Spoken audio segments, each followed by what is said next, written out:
Praise రా దేవుని నామాన్ని మహింకలను గాక మరొకసారి కలుసుకునే భాగ్యం దేవాదేవుడు మనకు అందించేందుకు దేవుడికి వందనాలు చెల్లిస్తూ ఈ దినమంది వాక్యం మనం దేని గురించి ధ్యానించుకోబోతున్నామంటే, మనం కొన్ని దినముల ముందు ధ్యానించుకున్నట్టుగా స్ట్రెస్ అనేది మనకి దేనికి కలుగుతుంది అనే విషయాల గురించి మనం ధ్యానించుకోబోతున్నాం.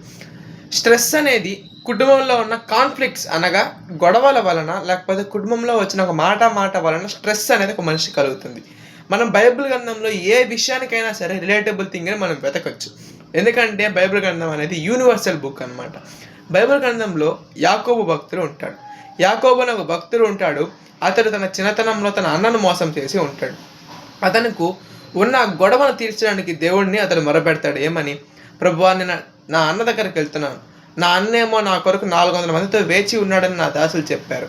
అతను ఏమీ అనకూడదు, నాతో సమాధాన పడాలని దీవించు అని కాళ్ళ వేళపడి దేవుని ప్రార్థించినప్పుడు ఏం జరుగుతుందో తెలుసా? ఏసావు యాకోబుని క్షమించి, యాకోబుని ప్రేమించి అన్యోన్యంగా ఉండేవారుగా దేవుడు తయారు చేశాడు. కాబట్టి కుటుంబంలో ఉన్న గొడవల వలన కానీ మనకు ఏదైనా స్ట్రెస్ కలిగినట్లయితే దేవుణ్ణి అడుగుదాం. దేవుణ్ణి అడిగి దాన్ని తీసేసుకుందాం. ఈ వాక్యం దేవుడు దీవించి ఆశీర్వదించిన గాక. ఆమేన్.